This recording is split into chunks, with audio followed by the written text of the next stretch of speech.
Assalamualaikum warahmatullahi wabarakatuh. Perkenalkan, nama saya Naila Eka Syamsiah dari Prodi Manajemen Pendidikan Islam kelas D. Di mana di sini saya akan menjawab pertanyaan-pertanyaan ujian saya UTS dari mata kuliah Manajemen Perkantoran. Berikut adalah definisi manajemen perkantoran menurut beberapa ahli. Yang pertama yaitu menurut George R. Tarly, di mana manajemen perkantoran adalah sebagai proses merencanakan, mengorganisasikan, mengarahkan, dan mengawasi pekerjaan kantor untuk mencapai tujuan organisasi. Yang kedua yaitu menurut R. Dixie, di mana manajemen perkantoran adalah pengelolaan seluruh aktivitas yang berlangsung di kantor dengan memastikan bahwa semua proses itu berjalan secara efisien dan produktif. Yang ketiga yaitu menurut Hicks dan Goulet, di mana manajemen perkantoran adalah proses untuk mengelola informasi, aktivitas administrasi, dan sumber daya dalam organisasi guna mendukung pencapaian tujuan perusahaan secara efisien. Yang keempat yaitu menurut William Leffingwell dan Edwin Robinson, di mana manajemen perkantoran adalah gabungan dari seni dan ilmu manajemen yang berperan dalam pelaksanaan jalannya pekerjaan kantor. Dari beberapa definisi menurut ahli, kesimpulannya menurut saya yaitu manajemen perkantoran adalah proses atau serangkaian aktivitas yang bertujuan untuk mengelola segala aspek administrasi di lingkungan kantor. Manajemen sendiri yaitu meliputi perencanaan, pengorganisasian, pengarahan, dan pengawasan. Peran pokok tata usaha adalah yang pertama yaitu pengelolaan administrasi, di mana administrasi sini seperti pengurus surat menyurat, dokumentasi, arsip, dan pencatatan data yang berkaitan dengan administrasi. Yang kedua yaitu penyimpanan dan pemeliharaan dokumen, di mana bagian tata usaha ini juga dapat menyimpan dan memelihara dokumen serta arsip organisasi atau perusahaan untuk memastikan bahwa dokumen atau arsip tersebut itu aman dan tersedia saat dibutuhkan. Terus dengan arsip yang terorganisir dengan baik memungkinkan bahwa bagian lain atau organisasi yang lain dapat mengakses informasi tersebut dengan gampang. Yang ketiga yaitu pengelolaan sumber daya, di mana sumber daya sini yaitu membantu dalam pengelolaan sumber daya seperti perlengkapan kantor, inventaris, dan aset organisasi. Yang keempat yaitu koordinasi. Koordinasi di sini yaitu menjalin koordinasi dengan berbagai bagian dalam organisasi untuk memastikan kelancaran proses kerja.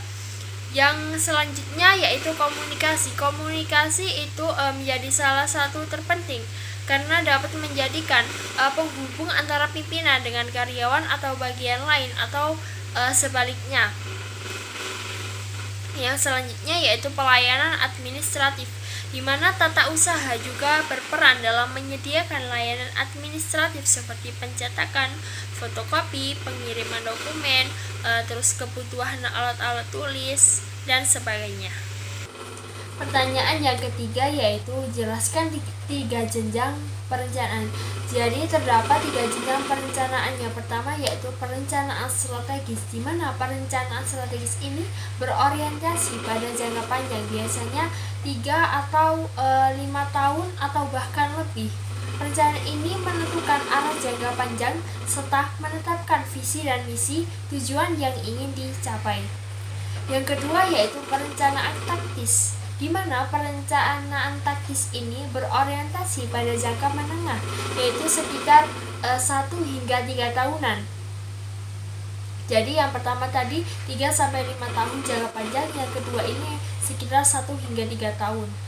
yaitu jangka menengah. Perencanaan ini bertujuan untuk merinci langkah-langkah spesifik yang perlu diambil untuk mendukung perencanaan strategis.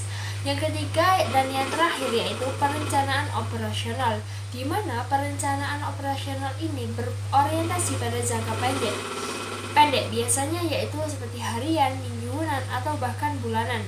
Perencanaan ini juga menentukan kegiatan sehari-hari yang diperlukan untuk mencapai tujuan taktis. Pertanyaan yang keempat yaitu suatu organisasi memiliki syarat tertentu agar dapat diakui organisasinya.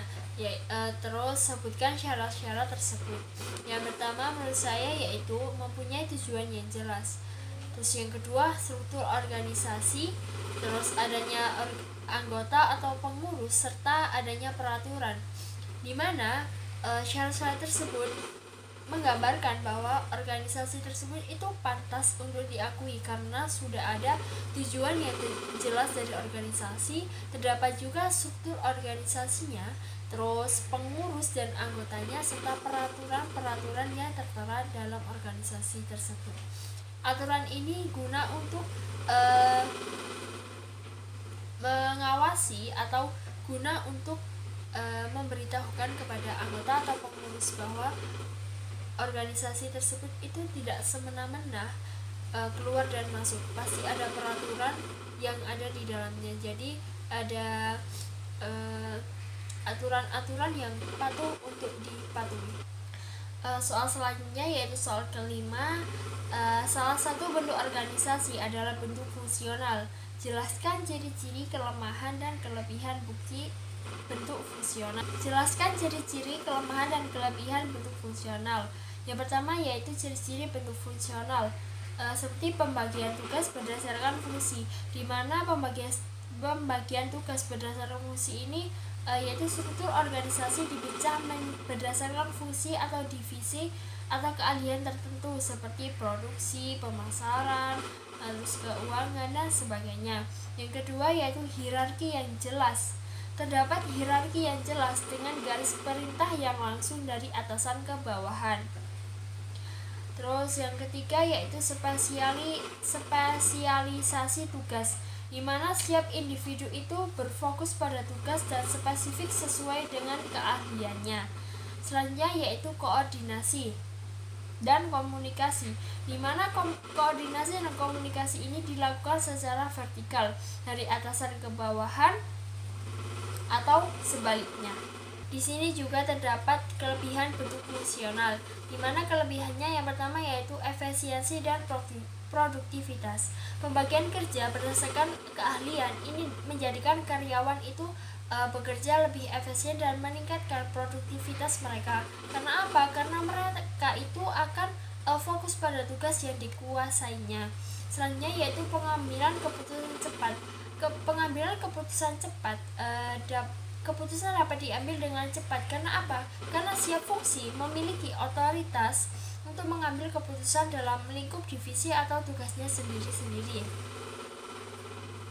Selanjutnya yaitu karir yang jelas. Karyawan memiliki jalur karir yang jelas karena sesuai dengan spesialisasinya. Jadi para karyawan ini akan mengetahui dia setelah keluar dari perusahaan ini dia akan melanjutkan kemana, karena di perusahaan ini dia sudah bertempat di keahlian atau divisi sesuai dengan kemampuan mereka sendiri. Jadi dapat memudahkan mereka untuk mencari kerja selanjutnya atau membuka bisnis atau lainnya dengan kemampuan atau keahlian yang sudah dikuasai oleh mereka. Setelah adanya ciri-ciri dan kelebihan, terdapat juga kelemahan-kelemahan yang ada dalam bentuk fungsional. Yang pertama yaitu kurang fleksibel, di mana kurang fleksibel di sini yaitu sulitnya untuk beradaptasi dengan perubahan cepat karena struktur organisasi yang kaku. Yang kedua yaitu komunikasi atau koordinasi antar fungsi yang kurang, karena koordinasi di sini itu berbeda dan menjadi sulit. sehingga menjadikan kelemahan-kelemahan bukti fungsional.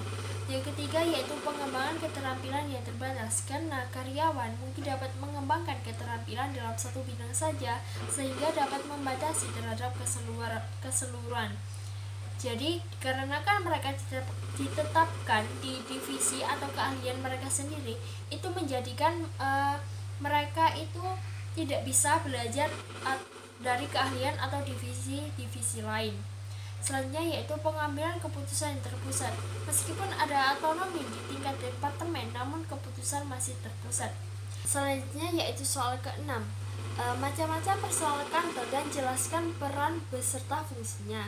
Yang pertama yaitu manajer atau pemimpin kantor yang berperan sebagai mengawasi seluruh kegiatan kantor dan memastikan bahwa semua berjalan sesuai rencana. Yang terus fungsinya yaitu mengkoordinasi kegiatan, membuat kebijakan, menyelesaikan masalah, dan sebagainya.